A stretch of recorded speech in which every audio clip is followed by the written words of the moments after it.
guys. Welcome back to another episode of the Vergüenza Podcast. I'm Magda. And I'm Cruz. And I hope everyone's doing good today. So, today's topic, Cruz, we're going to be talking about people pleasers. Yes. And honestly, and then also kind of a heads up, stating the obvious, I got braces. So if I do speak a little funny, that is why. Don't come at me. But today we are going to be talking about people pleasing. And I'm nervous about this topic. Are you? Yes. Not necessarily because I feel like I am guilty of it, obviously. But I feel like I'm going to ruffle some feathers with this. But, it is what it is. Do you feel like you're a people pleaser? I would say I am a people pleaser. I feel like in the last episode I even talked about it a little bit. Me being a people pleaser. So, yeah, I am a people pleaser. Are you? Yeah, not as much as I used to be, though. I used to be a lot more of it. And I feel like for the wrong intentions, or like the wrong reasons, should I say. What do you mean? I feel like I did it because I tried to, like, I think I was scared. I think I was scared of, and I normally did it with my family. Because I feel like I was scared that I was being selfish in a way. So, like, I would say yes to a lot of things and I wouldn't address certain things because I feel like if I did, I was being rude or I was being, and I say this because when I was little, like I've said this, I've always been very vocal about certain things, but I feel like I juggled with that with like how far I could be my authentic self before I felt like I was being disrespectful or being rude or being selfish. Or putting boundaries. Yeah. In between. Yep. What about you? Do you feel like do you know when you noticed that you were a people pleaser? I think I would say this is really bad, but I feel like I've always been a people's pleaser. Really? I feel like it just became part of my personality. I know it's bad, but it's just part of just maybe the way I grew up, people around me and stuff like that just made me into this person. But I would say I'm not a bad type of people pleaser. I feel like there's a kind of like a bad. I guess maybe like a scale, like to the extreme. Yeah. Where would you put yourself on the scale from like 0 to 100? I don't know. I would say from 0. Let's do 0 to 10. I'll do maybe a 4. Really? Yes. Okay. I know it doesn't sound bad, but I feel like a 4 just because it's become part of me. When do you feel like you noticed it? I feel like... Or was there like a certain situation maybe that you remember where it was an issue or like it became an issue or it hurt you in some type of way or it hindered you in some type of way? I feel like just me always being... I maybe confused it by trying to be nice. And since I want to be nice to everybody, I just tend to just please people instead of... And so I guess I confused it between being nice and being a people's pleaser. And it just became like a character, a personality in me. So I think that's how it happened, but that I noticed it maybe now that I'm growing up. And I feel like what doesn't help is like the culture we grow up in. Oh, yeah. And being expected as females, because not even just in the Latino community, but that's just as a female in general. Like females are supposed to, quote unquote, be submissive and agree and not create chaos, not speak up, and just kind of go with the flow. Along. Yeah. And as a female, so we already have that kind of dangling over our heads, I feel like. And on top of that, being in a Latino our Latino community, I feel like we see that a lot with the females that come before us. For example, like, I'm sure I know a lot of females in my life I've met that stay in toxic relationships because, fear of being perceived differently, or like almost pleasing the situation in a way, like, oh, well, it is what it is. Like, this is what I'm supposed to do. I can't be vocal about what I want, what I need, and society. And I feel like this is why I said I feel like I'm a ruffle some feathers part of it.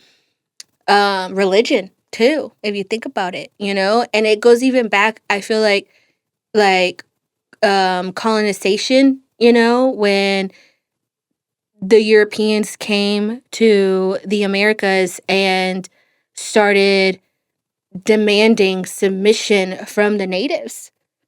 Something that I learned here recently? What? The word mande. Mande? You know where it comes from? Yeah, no. Mandar. So the Europeans would use certain words to the Native Americans, and the Native Americans basically grew like using that word, like me vas a mandar. Yeah, mandar, and it later on became mande, like an appropriate response, because you think about it, mandar is like telling me what to do, like, yes, master, tell me what to do, or like, what do you need me to do? Like mandar, mande.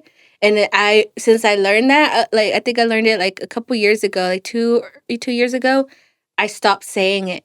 Now, even when it comes to like my elders or like somebody that I don't know, instead of saying like mande, I'll say like dime or qué pasó.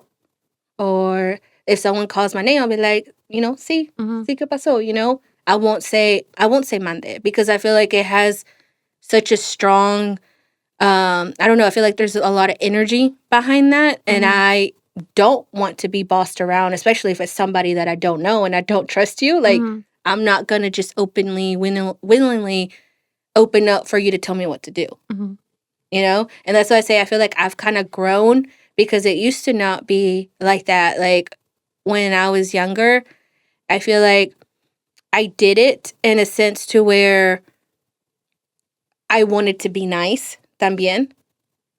And I feel like I lacked certain boundaries, specifically in my family, but just in general. Like, I feel like, I don't know, it's such a toxic, trait to have. The people pleasing? Yeah. I didn't know about the meaning. Well, it makes sense, mande, mandar. But I don't know. I use it in my household, but I don't see it as like until now that you pointed it out. Like the weight that it carries. Yep. Yeah. Because even like growing up, like, I don't know about you, but like the way I was raised is like in the sense of like authority. Like, it was frowned upon, or I would get onto if I questioned reasoning that I was being told as a kid. Like, I know I got told this all the time. Porque así es, o porque te estoy diciendo y porque te estoy mandando, because I said so, And I feel like it's so important to allow our kids to question authority, because especially in the time that we're living right now, I feel like it kind of feeds into the system of just being another person in the system, like another sheep, like just like a robot. Like, okay, well, that's what they told me to do, let me just do that because that's what I was told to do. And it's almost like you kind of kill that little spark of like, questioning like why, especially specifically also like in school too, like teachers would get, upset or something because you questioned something, when, obviously there's a line, in, how you do it also, but like allowing our kids to question certain things, because that's how they learn. That's how they get like, become brave and trust themselves too, that it's okay if something doesn't sit right with you. It's okay to question. Yeah. And, like, another thing too that kinda, like, rubs me the wrong way is, like, whenever parents and I know in our culture this is huge, they force their kids to go and physically say hey to every single person because if Mhm. not, it's rude. Mhm. And I'm just like, how do you not know that, like, how that little kid feels right in that moment? What if that, God forbid, that uncle, that aunt, or that person did something to that child and they don't want to go and touch them? Mhm. Because think about it. Like, as an adult, do you want to go and touch everyone's hand? Like, every single one, especially if it's a stranger or somebody? Mhm. Like, you kind of question it. Like, hey, so why do we do that to our kids? And it's like another thing too where it's like sharing and obviously like encouraging our Mhm. kids to share, but like a lot of the times parents will force them like, oh, well, it's nice to share, you're supposed to share, you're supposed to be good and share. Mhm.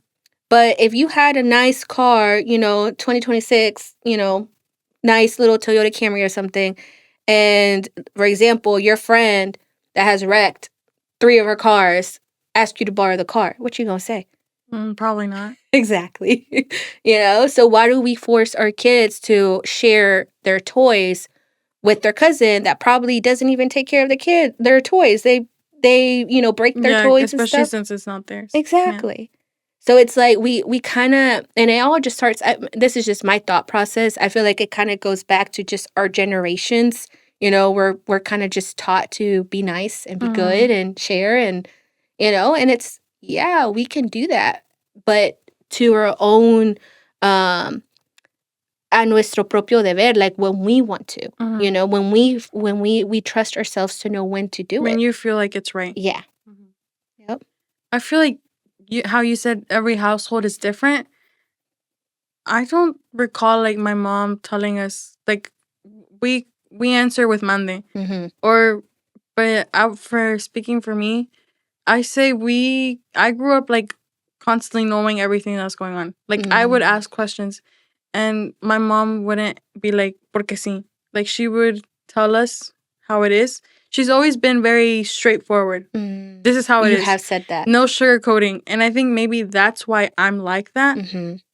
But she never did ever like respond back like porque yo digo o porque sí, porque yo así mando, yo mando. I love that. I'm glad Yeah, she never did that. but this is talking about my personal with like my younger brother. Mhm. I do tend to be like just do it because I say so. Mm. Porque sí. But I do it and I totally understand your point of view, but at the same time, he I'm talking about my little brother. Mhm. He's trying to be like he's the boss, you know? Mhm. And it's kind of something we're going through, especially like we're going through right now. That's why I'm talking about it. So like kind of we've just been struggling with him just because he doesn't know how to he doesn't respect. He's losing that little thing of respect. I'm not saying to strangers, I don't care. Mhm. But when it comes to my parents or um to us, Mhm. there has to be respect. Mhm. So I feel like that's when a little bit of that's why I'm speaking like that. And I do see that as my fault too because I shouldn't be talking to him in that manner either. I should be like straightforward and tell him how it is. So Mhm. I'm just at the moment I'm also seeing my mistakes and trying Mhm. to I'm going to try to change them, but yeah, I do see how those types of answers actually impact somebody's character growing up Mhm. firsthand. And it's like they become conditioned where it's like, and like I speak from my personal experience where I was told certain phrases like that. And then whenever I was approached, I don't know, in a conflict situation, Mhm. and especially if it's someone like superior to me, it was hard for me to speak up and to kind of set that boundary. I can think of one example where at one of my jobs that I used to work at, I had a manager. It was like 5 of us females. I think it was like 5 of us, and I was the only one that didn't have kids.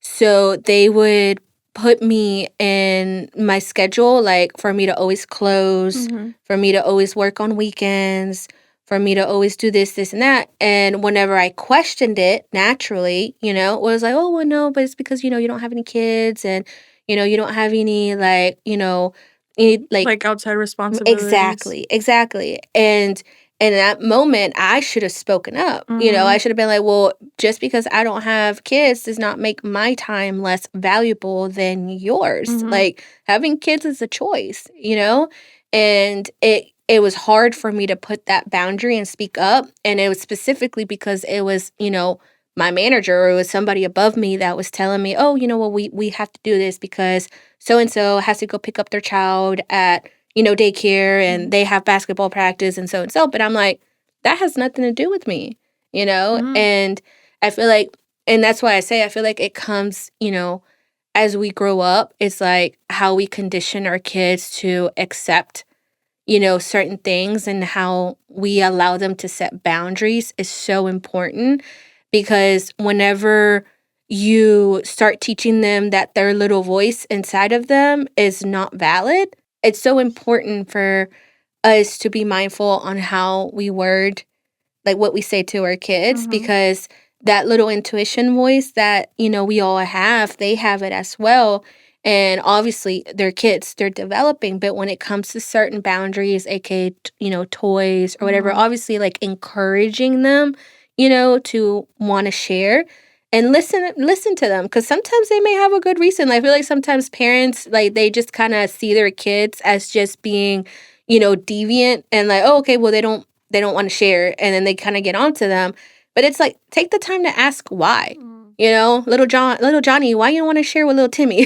Like, what did little Timmy do? Like, what I do is whenever, like, we're gonna have something, an event or something at the house, I literally tell them to put away what you don't want to be touched. Yep. Because once kids go and they see something, they're gonna be like, I want to play with it too. So I mean, that's something I do, but every household is their own. Yeah. Yep.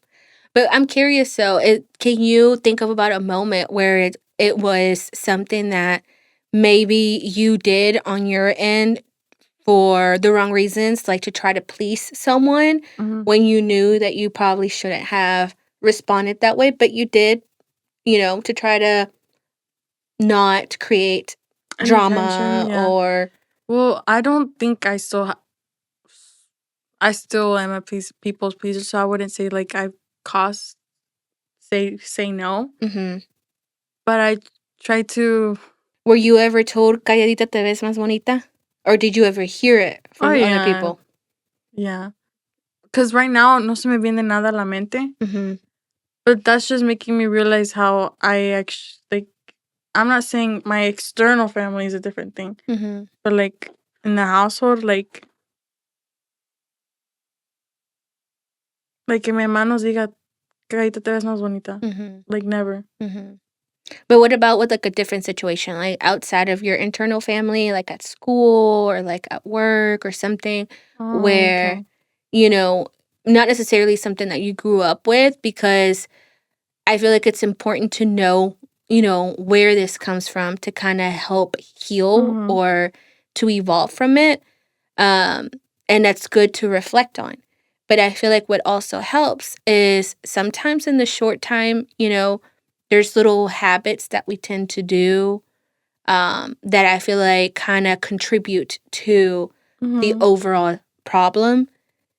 Do you feel like there is a certain situation where you have caught yourself in a way, saying yes to certain things, or staying silent in certain things, right? Because we don't want to ruffle no feathers. We don't want to, we want to look pretty, and we want to, don't want to be judged, don't want to be, put someone in discomfort or something. I feel like it goes back to, like, the fear part, that not wanting to, in the outside, like how you said, going back to, like, school and, like, and when I was doing my hours for the program and stuff like that, I did stay quiet a lot of the times just because I didn't want to make anybody feel uncomfortable, or not necessarily them uncomfortable, but just voicing how I felt. Just, I feel like they're not gonna listen either way, kind of, But the question you asked me about, like, external factors, I think school plays a huge part of it, but it was more that people pleaser person came out of me because from fear of not being included or just being excluded or not being part of something. So I feel like that's where it came more, where it's like try to please more people, please people so you can get along and be part of something. And I feel like that's more of where my people pleaser came in, and I feel like it just became part of me as well.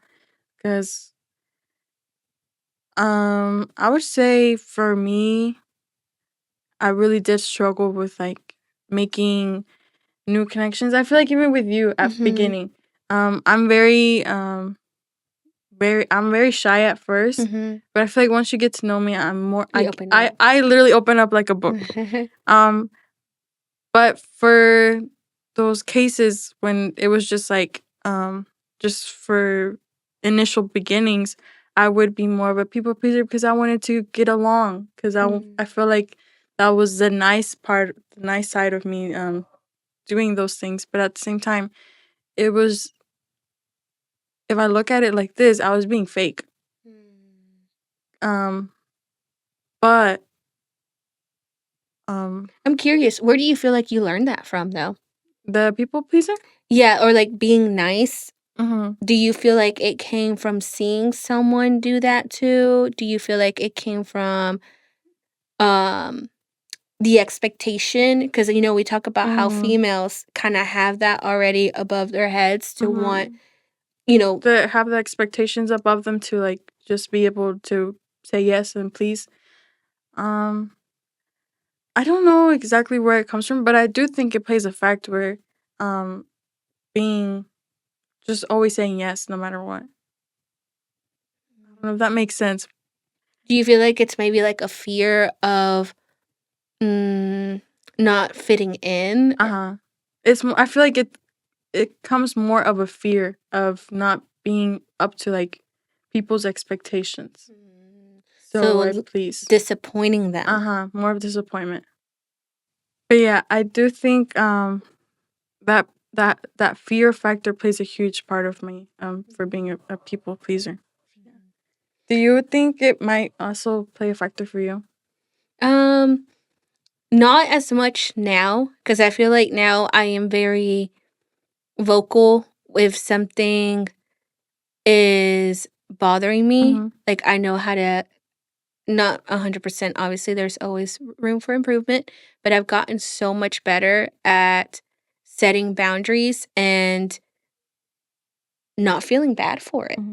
Not feeling bad for it, because I feel like that was my thing, is at the beginning, learning how to adjust to that and not always saying yes and not always being available or saying, that I am available or saying yes or agreeing to certain things.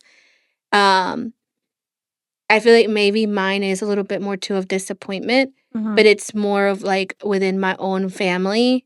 I would agree to certain things or agree to, do certain stuff because I'm like, oh, okay, well, it's expected. I don't got no kids. I'm the oldest. Like it's just expected for me to do this. But it comes to a point, and I feel like I talk about me having PCOS all the time, and I feel like PCOS has been a blessing in disguise, is how I'm trying to shift my mentality and seeing it, because I feel like it has taught me so much, because it literally put me in a spot where like my body was literally like, I felt like it was I can't say deteriorating. Yeah. There you go. It's okay. And it forced me to speak up for myself. It forced me to be my own advocate, and even like I have another example too, like going to the doctor's office, Cruz, like, because me being diagnosed with PCOS was not immediately. Like, it was a whole process of me going to doctor's visits and telling them, like, hey, something's up. And, like, all they wanted to do is just put me on birth control.